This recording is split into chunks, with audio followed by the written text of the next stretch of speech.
This is Gam Chat. My name is Greg. I'm McCoy. And I'm D. We're three Filipino gay guys trying to make sense of anything and everything in the world today. Welcome to our podcast. It's that time again. It's our queries episode. We have received your queries or questions. We received them through social media, email, DM McCoy. And this queries episode is going to be really cool because we got a voice message on Anchor. So I'm excited for that. And we call this episode, You've Got Queeries. You got queries. Oh my gosh, guys. We need to get this at least once. Okay? We're just all together now. We can do it. So, McCoy, what is our first queries? Or, sorry, our first query? Is that how you say it? Query? One query? So the first one is from Kiefer of Pop That P podcast in the Philippines. Pop That P. I love it. Wait, what's the P? Is that like Nani or what? Punani? No.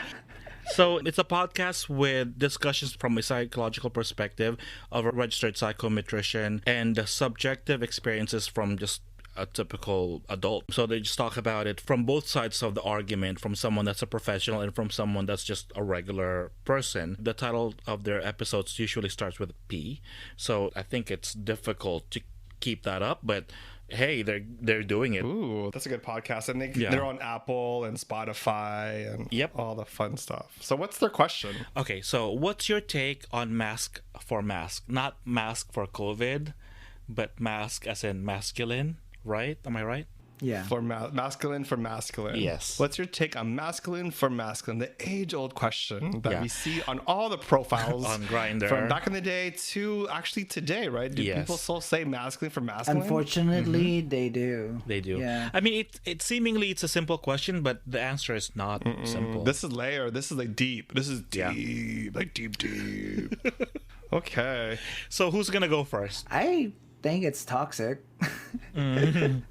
It's toxic. Okay. I'm thinking that it's necessary for you to carry on that much, weight on your shoulder just to appear as you're above someone else. Well, okay, let me take the other side of the argument then. What if they say, well, that's my preference. What is it to you? And maybe I just really act more masculine than... If you do, that's fine. people. But I think to expect someone else to be like that, it's really hard to find. I mean, my dad, from growing up, like, he was the cool guy, but he's the type of person to sit and cross his legs. But I mean, he was like seen as like by my cousins, it was like, the guy like following trends, haircuts and everything. Like he was that kind of guy.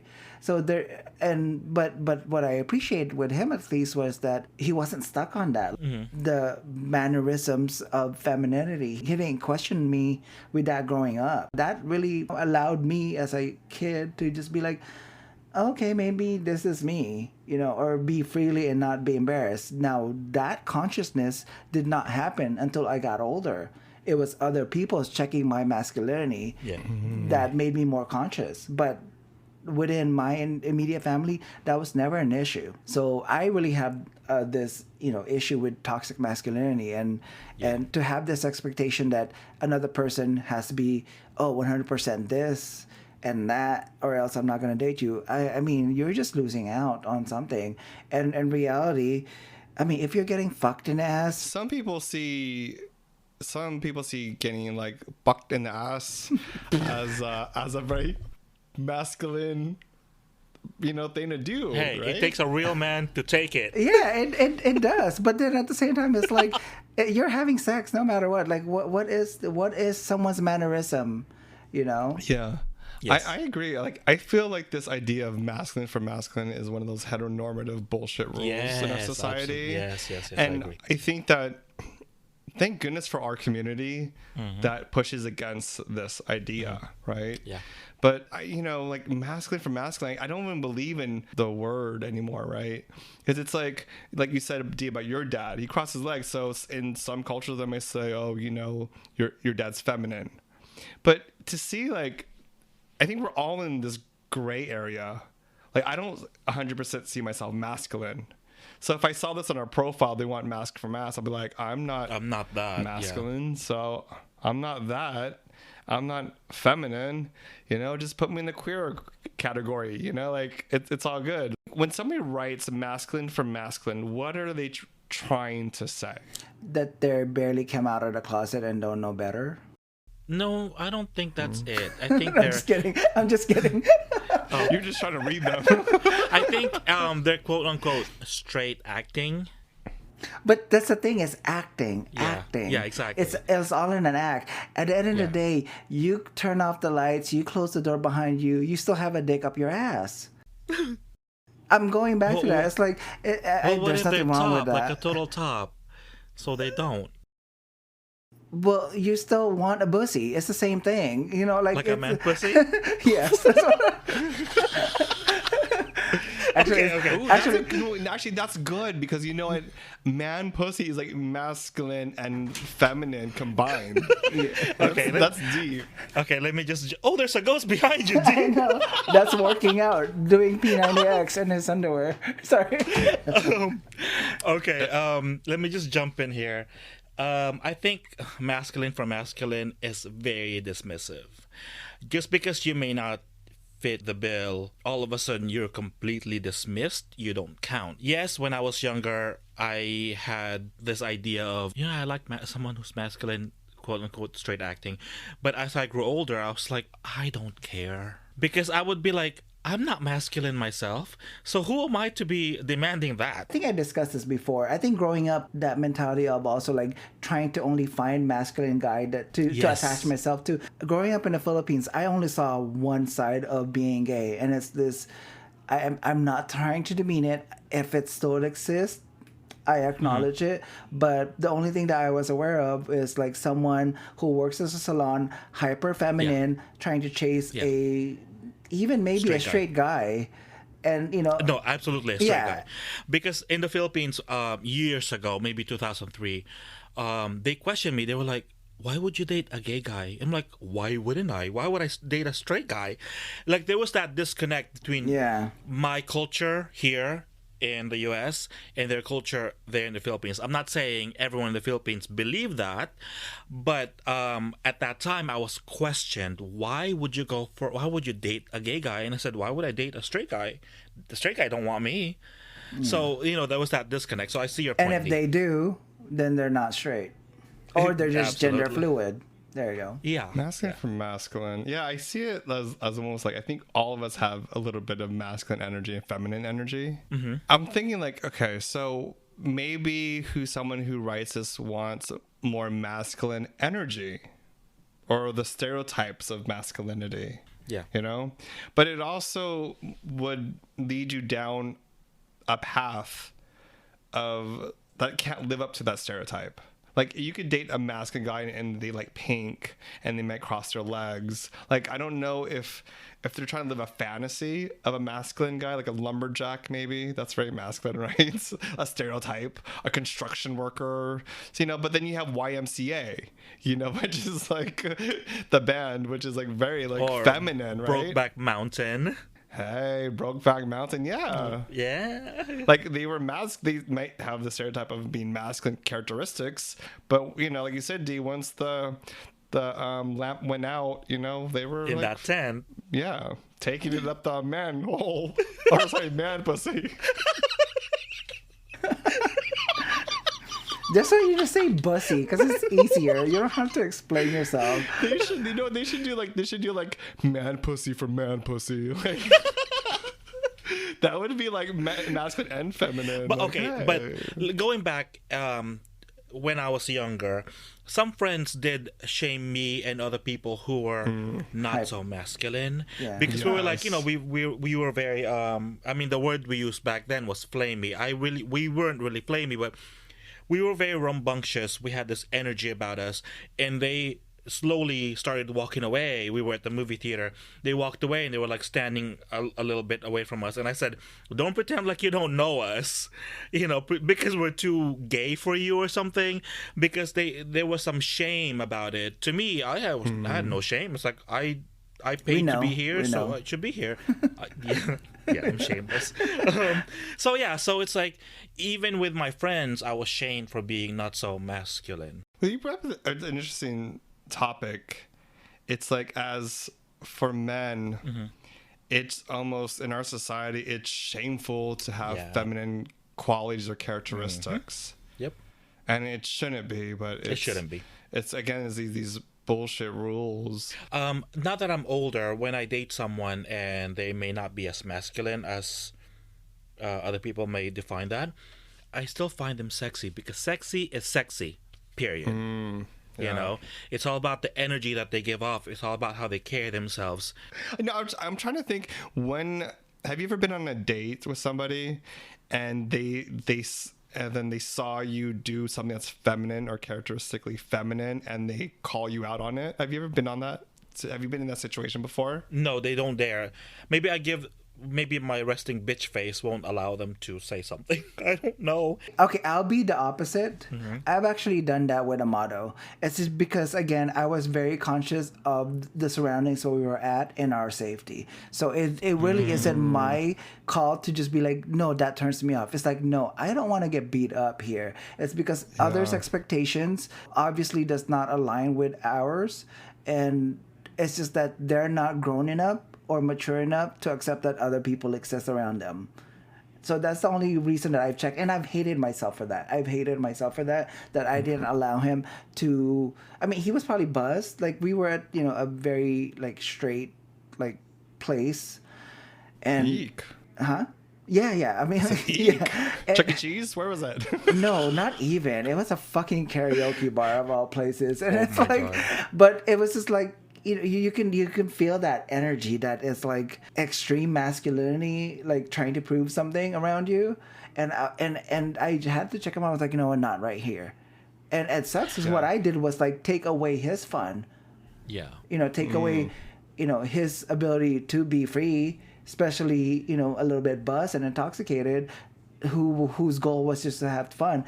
I took that away from him because I felt like, oh, these people around us can't handle this, so we have to protect them, and that's the only time I've done that. I see your point, D, but I'm of the mind that I'm here, I paid to be here, I will act the way I see fit as long as I'm not disrespecting anyone else.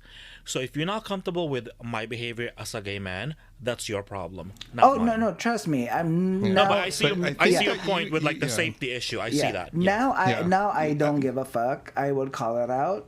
But back then that's one thing that I checked someone for. And we are lucky that we are in California, specifically in Los Angeles. Yes. I was dating this bodybuilder who is very masculine, and he was telling me in this store that he went on a date with another bodybuilder in Westwood, close to UCLA, and they were holding hands.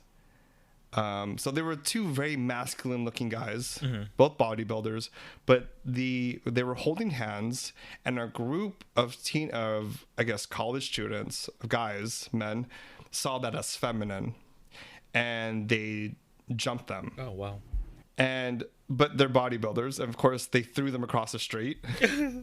But somehow them holding hands was seen as feminine. That means they can't protect themselves. They're weaker. It's all those stereotypes that were placed on them. And I think it's so interesting about walking the energies of masculine and feminine.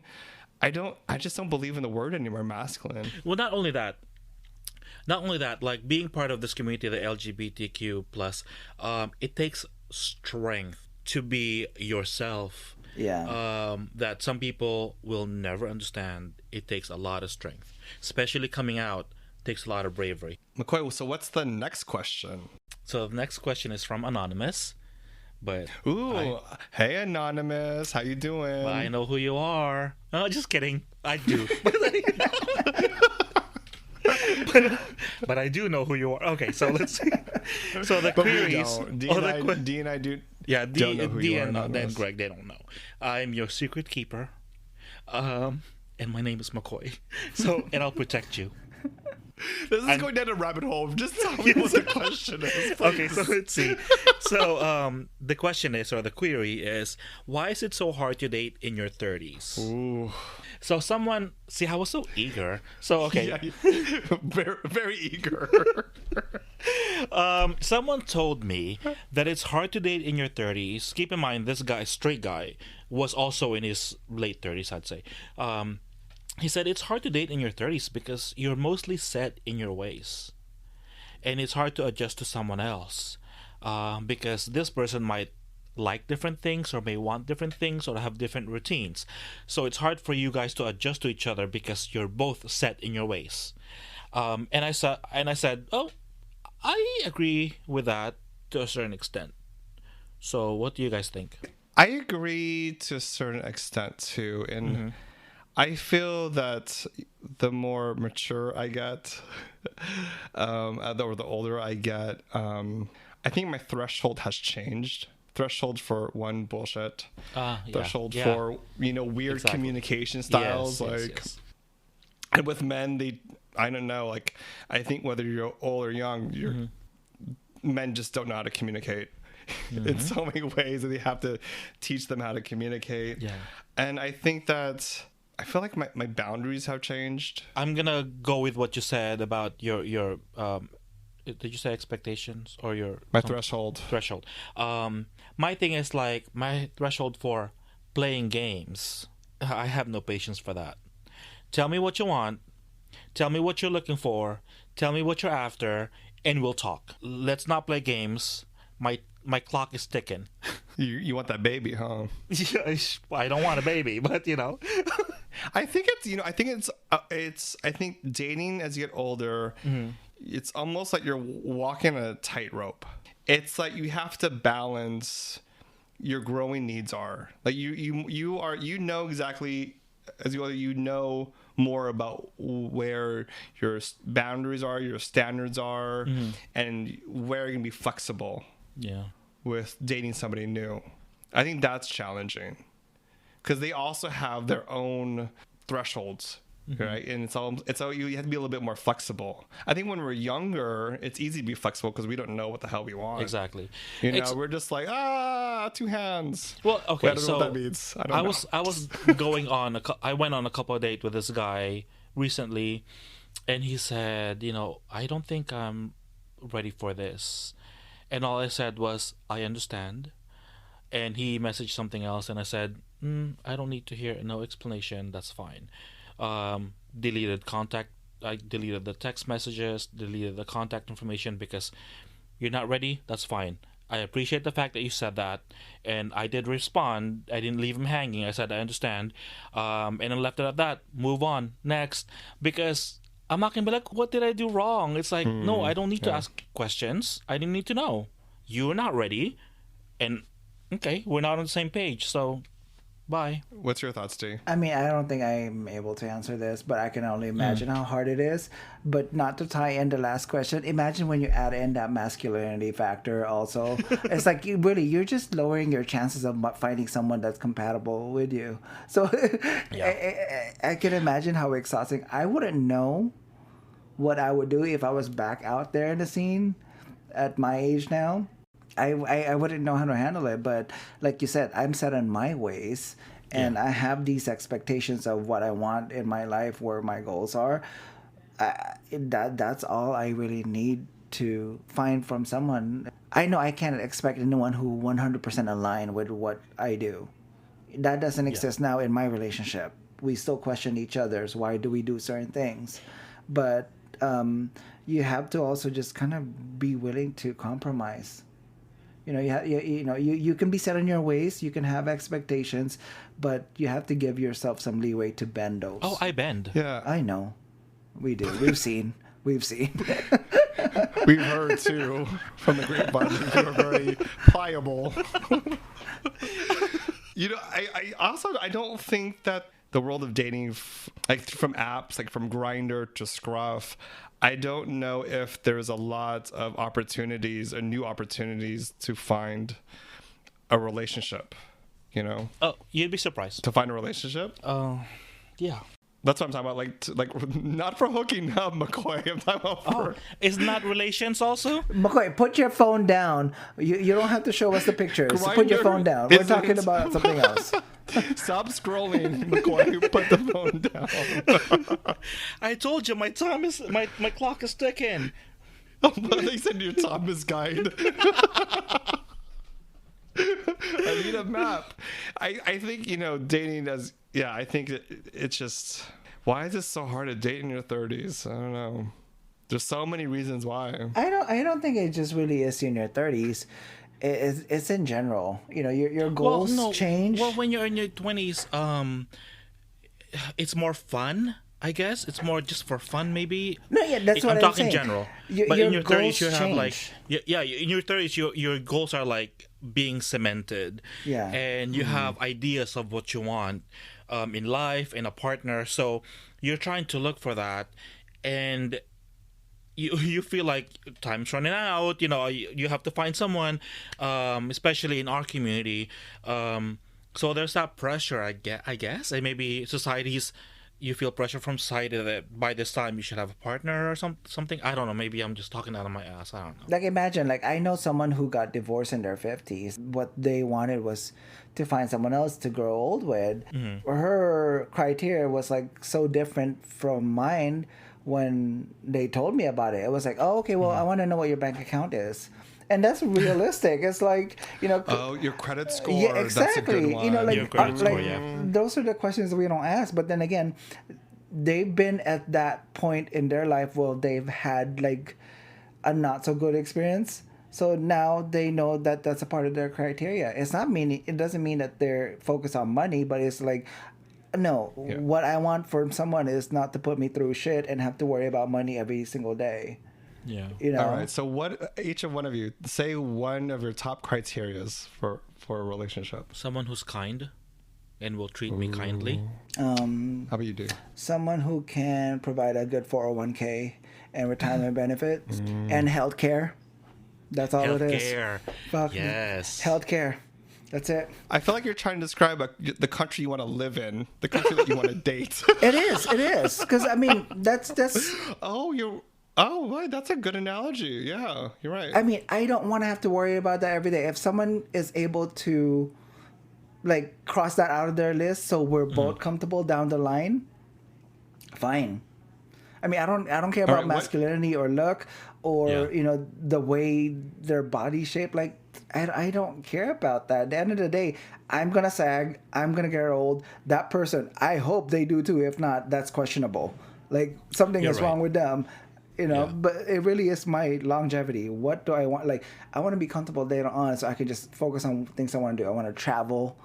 I don't want to have to get worried or, like, if I get sick in a different country, I can't get, checked. Or when I have 50 dogs in a farm, I want to live off of my retirement. That's it. Yeah. And I guess, to close off this question is, what is one advice you would give to Mr. or Miss Anonymous? I really don't, because I'm still single. So what right do I have to be giving advice as to your dating life in your 30s? McCoy's advice is, please help me. No, my advice is to just keep on going on. It's like, you don't just give up.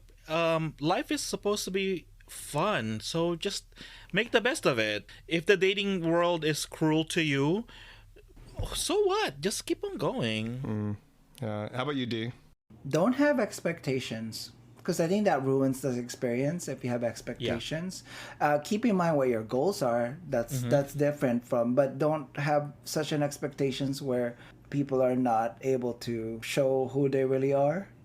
Because then, those are sometimes the things that surprises you the most, even how many years down the line. Yeah, my advice would be like yours, D, is like being flexible in what you want and not.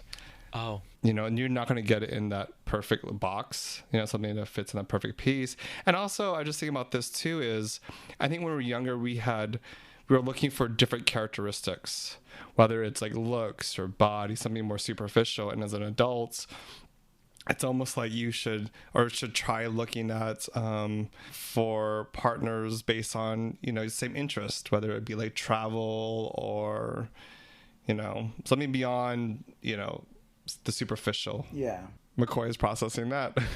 No, I just had a thought. You were like, we're looking for someone with the same interest, and something popped in my mind, and I said, maybe I don't want someone with the same interest, because being with someone who doesn't share all my interests will push me out of my comfort zone. It just popped in my head while you were saying that. So I'm like That's thinking like, I think that's a good That's middle good. ground. Like, it doesn't have to be the same exact interest, but at least the alignment of like willing to try No, new things.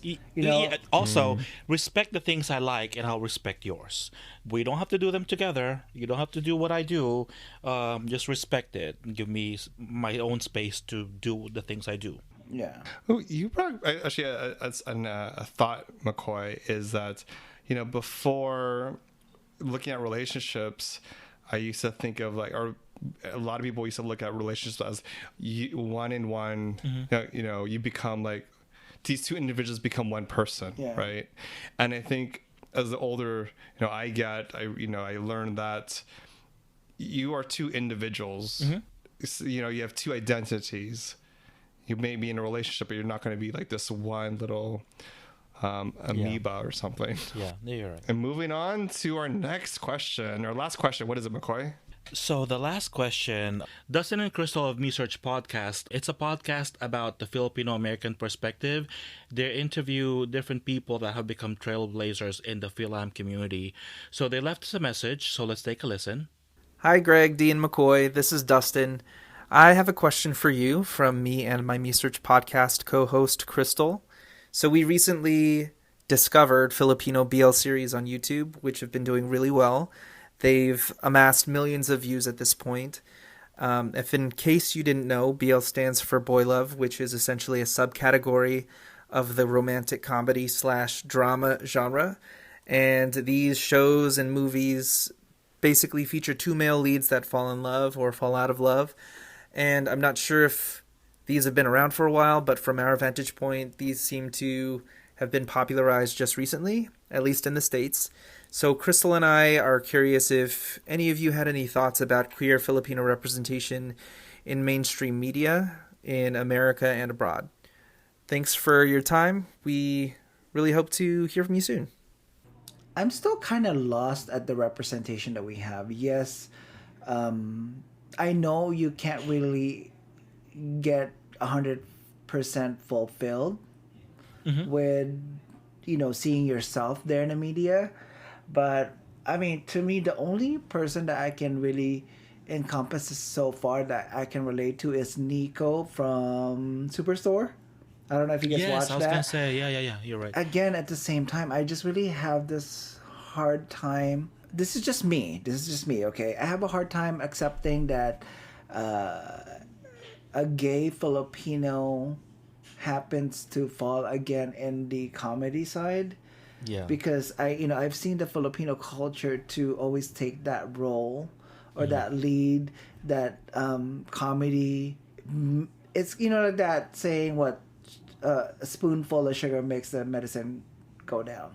Comedy does that to help everyone else accept us in a community. It was like, oh, it's the funny gay guy, And I think, Greg, I think this is going to be aligned with your answer. When we were working on the Malaya project, I didn't want that just to be the only label in my basket, to be, the funny gay guy. Like, it had to be something else. I wanted it to see my other accomplishments to be the adjective that people would use to describe myself. So we're not fully there. I appreciate that we can see brown folks on TV, mainstream even. What's that? A Good Place. It's there. It's getting there. I'm My happy. crazy ex-girlfriend. Yes, that itself is Filipino culture. Like, it's like dinuguan being spoon fed to you. So I'm happy. I appreciate that exists, but I think we still have a long ways to go, but it doesn't undermine the work that everyone has done to put us out there. Yeah, absolutely. How about you, Greg? I think that we've come a long way. At the same time, we haven't. I think that we are barely scratching the surface. I'm really optimistic about it. In 2008, there was a proposition in California about gay marriage. I remember going home to like West Covina because I was living in Hollywood at the time. I went home and I saw all the Filipino communities with yes on Prop 8.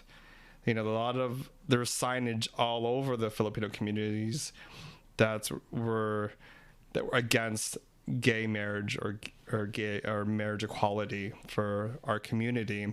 And that really made me realize that we have a long way to go in our own community. As you said, Dee, about comedy, they see us in a very specific way. And they see us in a one-dimensional way. And our identities in this community, our queer identities and queer representation is so multidimensional.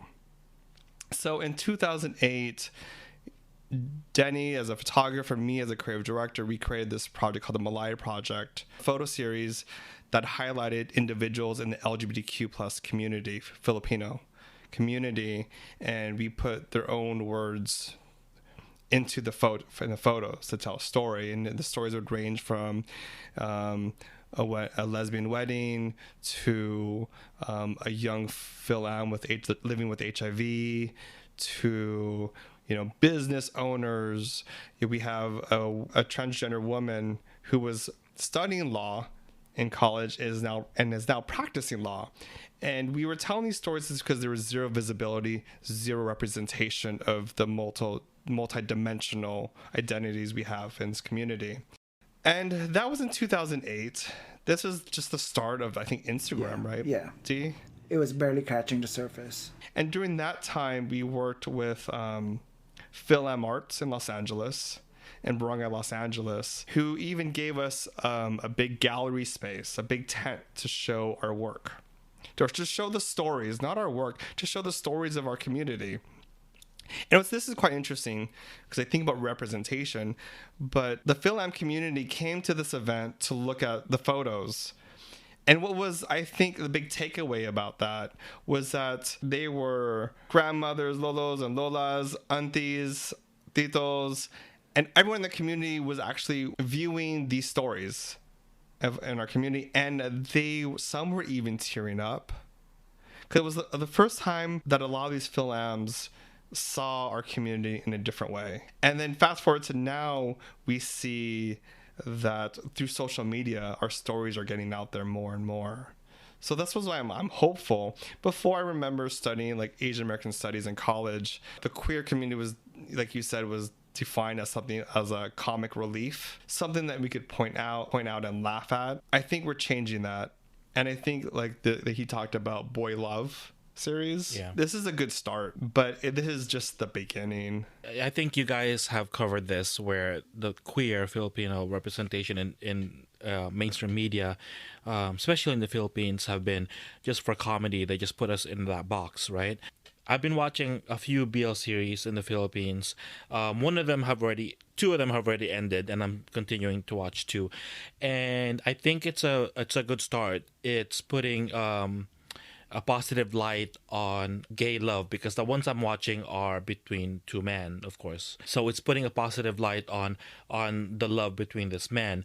I have my own issues regarding their representation as to, it's a coming of age kind of scenario, and I get that because that does happen. So that's my own issue, but that's for another topic altogether. But the fact that they're highlighting the positive side of love between two men is very refreshing, and it's very timely and needed in the Philippines, because they're not saying one is married to a woman and there's like this illicit behavior between the two men. It's not even like that. It's like they are two men who fell in love with each other and nothing negative about it. Yes, they went through some issues, but everyone does. So I think it's about time that we have something like that. I don't think we're there yet, but it's a step in the right direction. Back in the day, to see a Filipino gay man with another Filipino gay man was almost unheard of, shockingly enough. Mm-hmm. And so we have fast forward to now, we have made progress to a certain point, and I think that the only way to continue making progress is that the creators of these shows or the creators of any content should be in the hands of people in our own community versus in the hands of, let's say, like a heterosexual writer, or our representation should be in front of camera and behind camera to really encapsulate the diversity within our community. But this is definitely in the right direction. Yeah, absolutely. At least, we're not a joke. Yeah. We're taking it more serious. And, I also think about this idea of visibility. And I think in our community here and in the Philippines, it's extremely impactful to increase visibility. Because I was just thinking about this. I was delving in a little deeper about this representation and what representation means for us. And then I think about the people before us who laid the groundwork, the Filipino gays and lesbians and transgenders who laid the groundwork so that we could have a better opportunity right now is huge. And I think that this is a good time. This is a good question coming in, is because we have to pay homage to the people before us that made representation, not so much in mainstream like media, but just in the main streets of our communities. And that is largely due to like the transgender community, right? Who made our lives easier. And I was thinking about this other story because I was thinking about like, well, who before me made my coming out process just a tad easier, not 100% as great. Isn't it always the generation before us, just how we have paved the way for the generation after us? Yeah, I mean, absolutely. that's how I look up to you guys, is that you guys have created this space for... Oh, sorry? What? And my middle finger just came out. You can't see it, but it's definitely wiggling. Like I appreciate the things that you guys have paid for me to be able to be myself. Like I can't say thank you enough. I can't even hear what you're saying right now, dude. It's just I just put you on mute. I have no idea what you're saying. But okay, let me ask you this question though. Who came before you that made your lives easier, you think? Or just paved a way that just opened the door just a little bit? Yeah. Okay, within my family. Yeah, that was going to be my same answer. I have never talked about this because I didn't feel it was my story to tell. But I have a sibling, an older sibling, who is also in the LGBTQ community. And I'm the youngest out of 6. So I feel that this person has paved the way for me because I think my family felt obligated to accept me because they accepted this person. So this person came out, right? This person made themselves representative. Believe me, this person did not have to come out because as I was growing up, to me that was this person's normal self. I didn't see this person any other way. I was taken to dates with this person because I was the youngest. I was like the little kid. Taken to dates, taken to hanging out with friends as a young kid. So me seeing this was normal. This was not other for me. I'm sorry to digress a little bit, but I think what I'm looking for representation-wise is you guys have heard me rave about this, but I want more work like Lingua Franca by Isabel Sandoval. Like the really day-to-day people that you see. I don't want to jump into this, but really more people I can relate to looks-wise, color of my skin-wise. Because I think Filipino media still has that problem of like really highlighting light-skinned people is what you're light-skinned people. The colorism is still there. Yeah. The chinito, that's there. Yes. The chinito, like really harmonize. That's it's more like that's their definition of good looking. Yes, and that's Yes. perpetuated like in all the medias that you see, and like once in a while I get a glance of like my in-laws watching TFC, and it's pretty much the same kind of people that I see, and anything less than that is the comic relief. Yeah. So that's why I appreciate these kind of works, that whenever I see it, I gush over it, and I find it that it's so relatable because I actually see myself in it. The color of my skin, my like the background that I happen to have, that's more realistic to me than the fantasy that's kind of put out there by the media. Again, I don't discredit. That's the palatable way of bringing that topic up for some people, but to me, I think we need to be more aggressive and putting out work that is really relatable and highlights different spectrum of our community. I also don't think that the media in general, mainstream media, even understands the identity of queer, the queer identity. Because we don't see actually the queer identity in a lot of other stories as well. We see a lot of I feel like the gay story, the lesbian story. We see now, thank goodness, we see a lot of transgender stories. But the queer identity, the spectrum of queerness, I don't think that we see as much as we should. Especially queerness of color, people of color. I don't think they are shining as much. I think it also comes back to about people in our community has to create the content for it.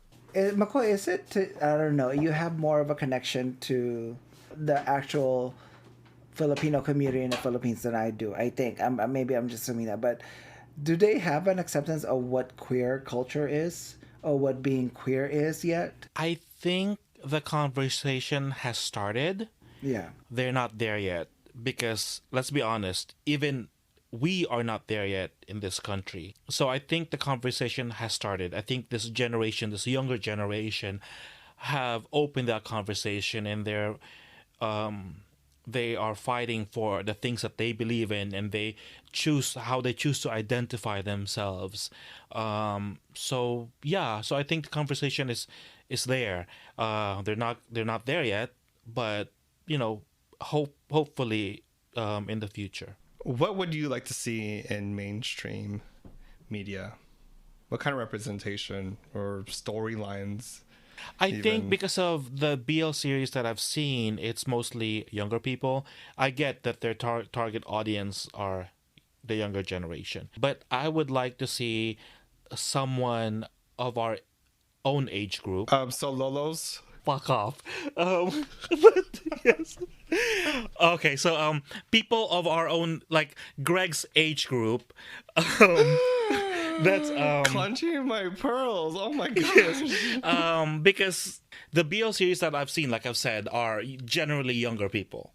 And some of them are still trying to figure out, their identity and all that. And I get that and I respect that because that did happen to me also. But it would be nice to see someone that's already they already know what they want and they're already settled and all that, and they are finding love with someone similar to them. So that would be an interesting thing because, Greg age group also exists. Excuse me. I was one of the co-stars in Boy Love, actually. Or Man Love. Because you're not a boy anymore, Greg. It was when they did like a jump in the future scene. Fast forward 80 years in the future. And we see Greg now. Yeah, I'm on the same page. I just really want diversity in age and color. Yeah, color, yes. Stages in life. That's one thing I'm really looking for. Again, I know it's palatable. It's easier to present it when the things are in like a pretty little package. For some of us, we actually want more reality. Then that makes us feel that we are seen. Oh. I see what you mean, D, because on the BL series that I've seen, it looks like these guys, their metabolism is still on 100%. Show us people whose metabolism have slowed down significantly. Like McCoy's. Fuck you, Greg. I just like my pork belly, so what can I do? And you like your pancit, so really. I just want the trailblazers in the Filipino LGBT community, like you guys, to be represented. I don't want you guys to be left behind. I want you guys to be highlighted as well. Fuck you. Sorry. It's a lot of fuck yous in this episode.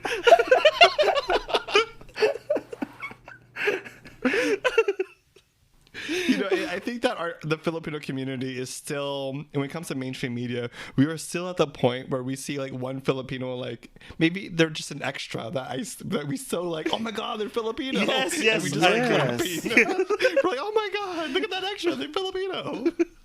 We're still there. Yeah. I want to get to the point where we're like, oh yeah, of course there's a Filipino queer character, you know, not to like celebrating the extra in the background of a movie scene or a TV show. So there's still definitely ways to go, but we are getting there. And another thing to do is to have an impact is create your own content and also hit like and share when it comes to queer Filipino stories, just to show everyone that there is a need for these stories. You know what I just realized with you saying that? We are creating our own content. That just occurred to you right now? No, I mean, like, because you said I create your own content and all that, and I said, and in my mind, I'm like, that's exactly what we're doing. That's why we did this. We are trying to represent our community, and because at times I take it for granted. Yeah, and when I like that, I saw a light bulb literally like turn on above your head right now. Ding ding, he gets it. No, I think you're right. Like, I would not only want to see our podcast, but other podcasts, Yes, absolutely, of Filipino queers sharing their stories, their content, because we become stronger and stronger that way when we support each other. Yes, and you know what? I'm glad in the Philippines, in the podcast community at least, gay Filipino men and gay Filipino women and LGBTQ, that community in the Philippines, they're well represented in the podcasting world in the Philippines, and they are proud and they say it and they're out, and I'm proud of that, and I think we need more of that. Yeah, I think it will definitely have an impact on our future generations to make their lives easier, you know? And on that note, I think that concludes this episode of You've Got Queeries. I'm sorry, I'm trying to note for you guys to say it too with me. Okay, sure. You've Got Queeries. Yay. Okay, let's just move on, people. This is a fail. That's our show. Please leave us a comment. Send your queries to McCoy. He'll keep you anonymous. Yes. And how can they do that, McCoy? On social media, we're on Twitter, Instagram, and Facebook at GamChat Podcast. And you can also leave us a message just like Dustin and Crystal did on Anchor. And if you really want to be anonymous, so Greg and Dee have no access to your real identity, you can send me a personal message on my own personal social media. Or also you can email us your questions and comments to gamchatpodcast@gmail.com, and also leave us a rating on Apple Podcasts. Again, when you rate us, it creates representation for us. So like that, like how I wrap that shit up, turn it right around. So it's all about representation. If you don't like it and review us, then you're not representing us. Why are you listening then? Just kidding. Oh my god. And on that thirsty note, thank you, Kiefer, Mr. and Mrs. Anonymous, Dustin and Crystal. Thank you so much for your questions, and we'll catch you on the next one.